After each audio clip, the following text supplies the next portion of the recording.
Welcome to Peter and Ruffy's Football Show, your daily fix of football chat here on STV. The main talking points tonight: should players be allowed to appeal 2 yellow cards from a dismissal? We will also look at that new firm fixture. Will it kill off United's hopes of staying in the Premiership, or will it signal the end of Aberdeen's race for the title? We'll look at tonight's fixtures right across all the divisions in Scotland and tomorrow night's as well. Alan Rough is with me, Peter Martin. Our Bootroom guest on this Tuesday evening is Gordon Smith. So, Andy Halliday was speaking to the assembled members of the press, Ruffy, and I think it's the first time anybody's really got a chance to have a little chat with him about that dismissal, which I think most of us were aghast at, for celebrating a goal. He got a second yellow card for it. He's certainly far from happy with that. He also leapt to the defence of Jason Cummings for his booking for celebrating a goal. Yeah, I can see where he's coming from, the lack of appeal, second yellow card. I would like to think we would be sit down and get that sorted out for next year, but I hate when these things come up during the season. The time to do it is before the season starts, and the club should be pushing it, whatever channels you have to go down and get it sorted at the beginning of the season, and then we wouldn't have this problem. As far as the Cummins one, I thought he deserved everything he got. We just knew he was on a yellow card, and to kick the ball away right in front of the linesman was just stupidity. Yeah, what about the celebration initially to get him the first yellow card? Is this Halliday? Oh, yeah. What? It was okay to go in front of the Hearts supporters and I'm just asking stand in front of them. He's lucky he never got hauled in and never came back again. I mean, it's the type of thing I quite like. I like a noise up in a game of football, providing, of course, it doesn't get to the point where it could spark a riot. I understand the safety situation, but Gordon, I don't know about you, but I'm with Andy Halliday on this. With regards to the celebrations, if we're now starting to curtail player celebrations, then the game's up. Yeah, I agree with it on the basis I have for quite some time that that you should be able to appeal a yellow card if it's a second yellow card and there's a problem with it or whatever. If there's one of the yellow cards is appealable and you've had 2 to ban ordering off, you should be able to appeal it. But the other aspect that I actually put forward was that the SFA was the fact that I don't think anyone should be banned from a cup final from receiving a yellow card in the semi-final, because you know that if you so many yellow cards, you're banned for a cup final. I've always been against that, and my argument was, and people said, "Oh no, that's the rules, that's the way it is." I said, "Well, what happens if you get a yellow card in the semi-final that actually is unfair? You can't appeal it. So you could be banned for the only cup final maybe in your whole career you're ever going to play in, because you got a yellow card that was unfair." So that should be changed as well. So we do need to look at the rules. Yeah, I mean, I think that's a very good point Gordon makes. I would hate, and I do hate, the fact that the paying public are deprived some of the best players in gala finals, not only in Scotland but right across the world when that sort of thing happens, Ruffy. But the issue here that you're talking about players or officials should flag this up in the summer, I think they should flag it up now to alert everybody to get the wheels in motion for the change for the summer. Yeah, we would like to think, that the clubs and the owners are on the same foot of thought with the players. Let's let them. I mean, the player can't do anything. It's up to the clubs to actually take it forward to whatever board you have to go to get these things changed. And you're right, that there's too many things happening during the season that we all know that should have been changed but hasn't. And then we all start talking about it. So let's change it at the beginning and then get it sorted out. Yeah, okay. We'll undoubtedly gather pace on that one as the weeks continue here on the programme. You can give us your thoughts on it at Peter and Ruffy on Twitter, facebook.com/Peter and Ruffy. Lots of good games to look forward to, lots of little snippets of transfer talk as well to discuss.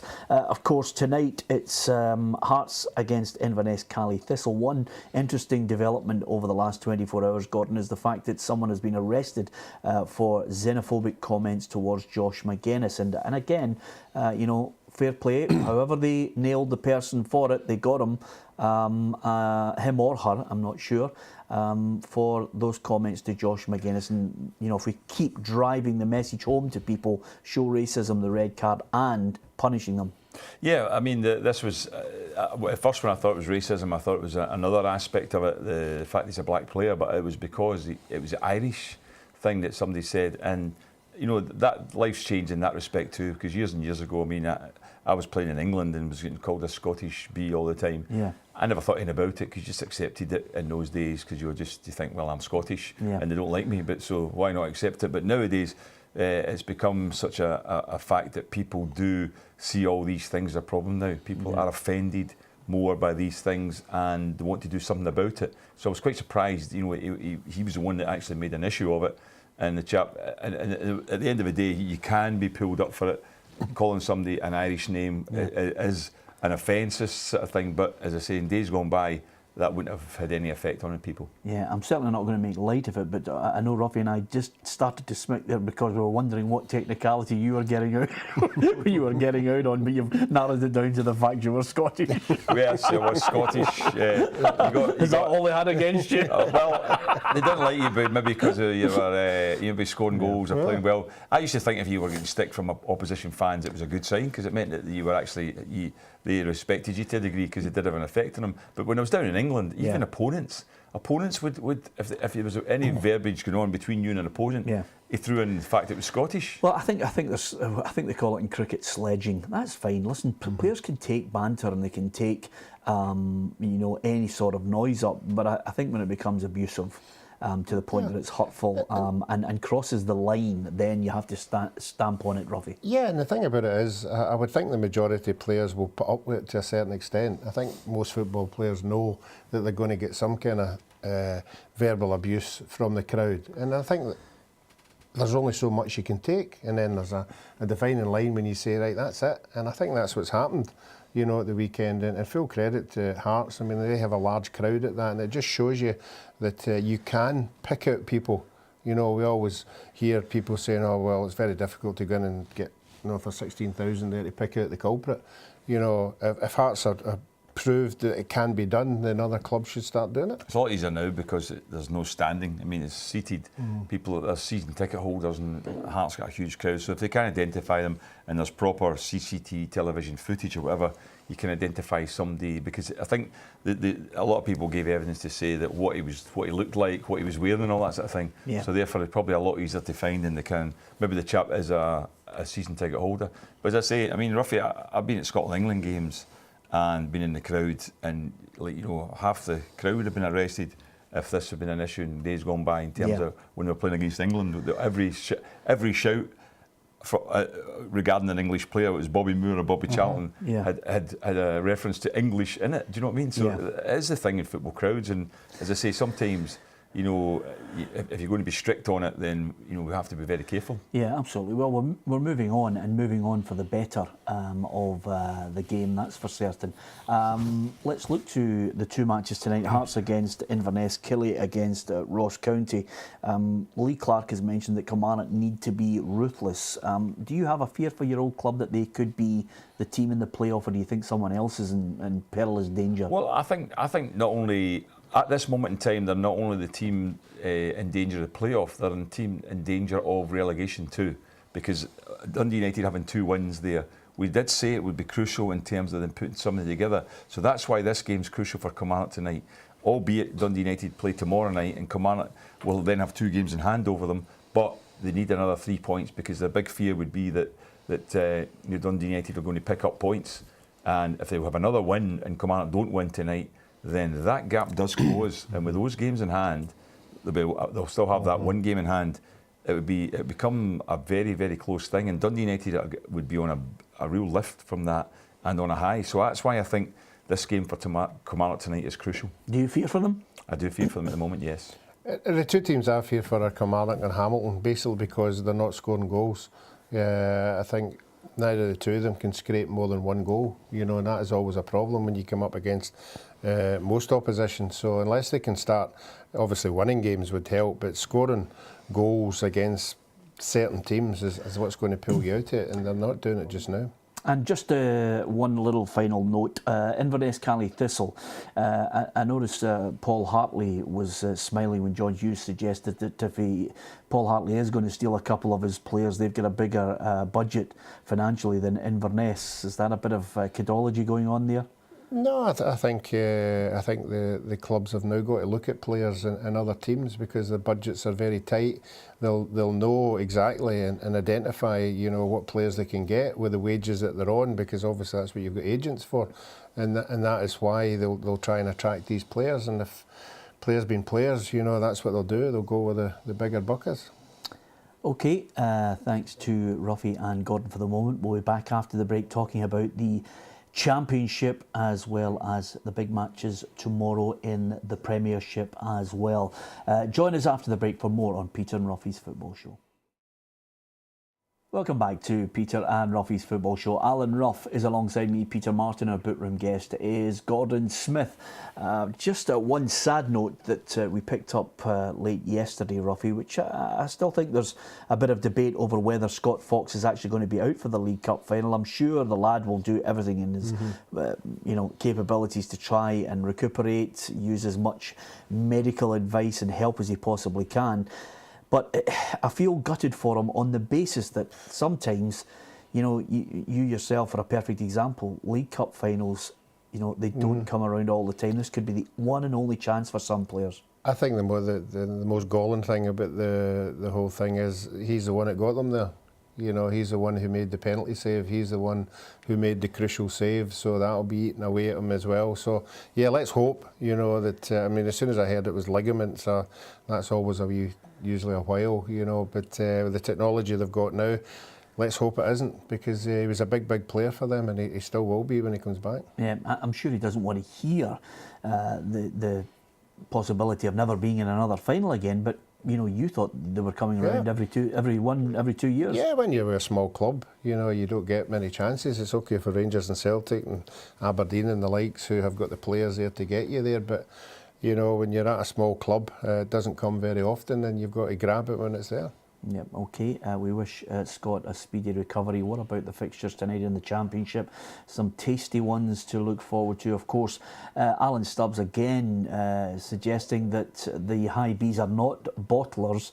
Well, they've got a big game tonight, and Rangers at home to Raith Rovers, Gordon Smith. There's a lot of actually exciting games tonight and results that will be significant, because you've got Hibs have got a difficult game down at Queen of the South. Rangers are obviously at home to Raith. Raith are in good form just now, so they're the team that are looking most likely to be in the top four at the moment. But the thing about it is, if Raith don't get the points tonight at Ibrox, and the other teams that are round about that area, like Falkirk, can get something. Morton would also be looking to get points tonight. I think they've got Livingston. So you're looking at a lot of significant games that are on tonight. I think Dumbarton play Alloa. Alloa are still looking to try and get themselves up the division and get points, get closer to Livingston. So I think there's some good games in there. But it'll be interesting to see. I think the one that's we'll most want to see is how Hibs got on. Just to see, Alan Stubbs has been making a lot of talk this week about the fact that, you know, that's happened. We're not in a bad run. He's trying to be positive about it. We'll bounce back. It'll be interesting to see how Hibs do tonight against Queen of South. Yeah, Ruffy, I always get worried when a player says that maybe the Hibs players have taken their eye off the ball with an eye on the League Cup final and the Scottish Cup quarter-final. If that was the manager, if I was listening to that, I'd be beating my head off the wall. No, I wouldn't like to think that's the case. You know, these games take care of yourself. You've got to put performances in to go into these games to get yourself in the team and to keep your form up, you know. So I wouldn't like to think that's the case. I just think that it's been a fantastic run that they've been on. You can't get away from that, the results that they've had. And it's got to come to an end sometime. But as Gordon said, it's the reaction that Alan Stubbs will be looking for. He'll be looking for his players to bounce back. But for me, the team tonight is Falkirk for me. This is Falkirk have dragged themselves into a position, and they'll be honestly thinking that second place is up there.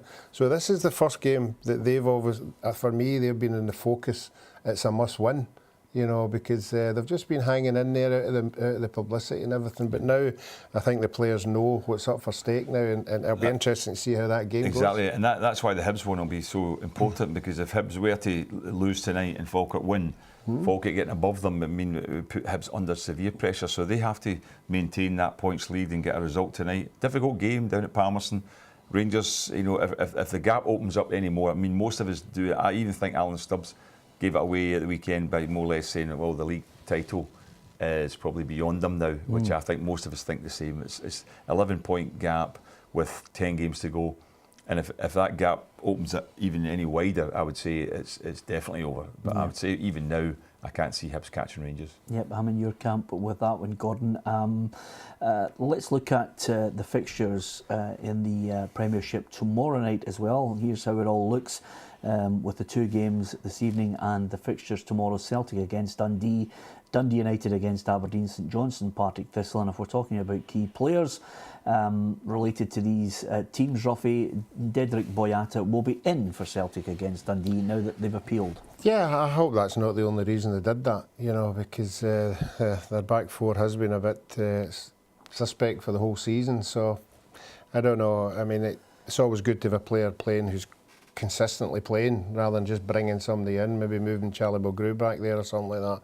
But no, I think for me it'll be team selection in all these games, because obviously a lot of the teams have got cup games coming up. So it'll be interesting to see what players they leave out or whether they change it a wee bit. But and I think that'll be the big telling point in these games. Yeah, and one of your old compatriots, Willie Miller, says he reckons the loss of Adam Rooney signals the end of Don's title challenge. It must be serious if they're all coming out now and saying the title challenge is over, Gordon, but I would suggest to you the loss of Johnny Hayes is probably the greater blow. I would agree with you. I think for me, Hayes is the player who I think has been most impressive this season for Aberdeen. And when he's playing, they're more creative, he creates a lot of chances. Teams find it hard to cope with him. Rooney gets on the end of a lot of it, but they have another striker there in Church. And I would say Rooney is a good goal scorer, and there's no doubt about it, they will miss that, but Aberdeen should still have enough capability there. It's not a one-man team, and if you're going to win the championship and you're going to challenge for the championship, you don't do it on the basis of one player. Other people creating chances, but the thing I would say, and agree with you, Peter, is they won't create as many chances when Hayes isn't playing. Yeah, and Ruffy, I understand where you're coming from when you continually talk about playing teams in whichever half of the table you're in to take points off them. But this game, Dundee United against Aberdeen, this is where I think it becomes an impossible task for United to peg back the points, because this one, I would start to believe if they could get a win in this one.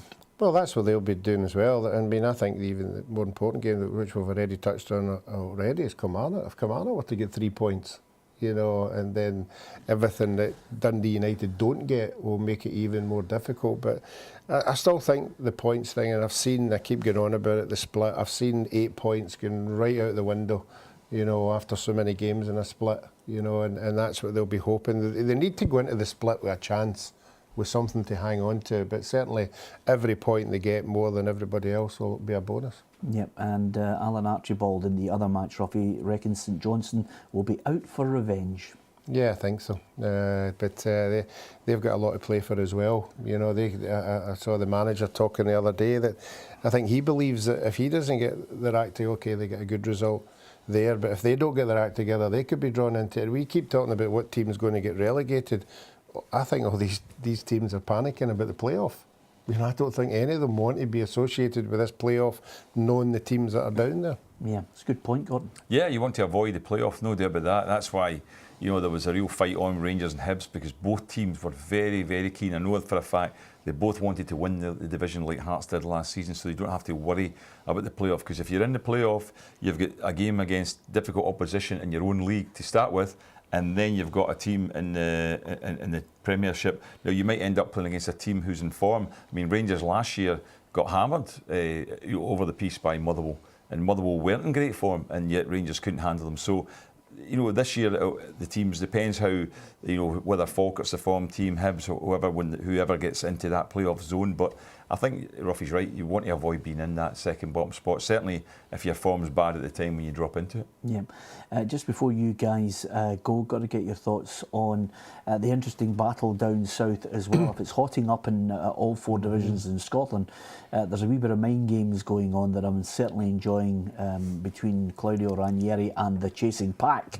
For the first time, I think he now considers Tottenham the team that could threaten Leicester's chances of winning the title. Yeah, for me it's all about Leicester holding their nerve. They forget about everybody else. If they can hold their nerve, you know, and churn out the results that they're getting, I think they'll be there or thereabouts, because the pressure's on all the others as well, because they've not been there for a big number of years. For me, it's Chelsea. I'm just keeping my eye on Chelsea creeping up that league. I think they honestly believe they can get that 4th place. Yeah, I think Man City will still come back. I think, you know, they've got a cup under their belt now. They can forget about that when they're still in 3 other trophies. You've got to give them credit when the manager's already been told he's out, you know. So I think that, but Leicester City, I think, have been fantastic this season. And Spurs, I also think, are having a great season, and I wouldn't write them off either. Yeah, so Man City to win it? I think Man City can come through and win it, yeah. Yeah, okay. The great thing about this show is any club that these two have played for, that's who they tip in the running. It's, you can see right through both of them. They just won't go against their old clubs. You never know, we might try and force their hand as the season progresses.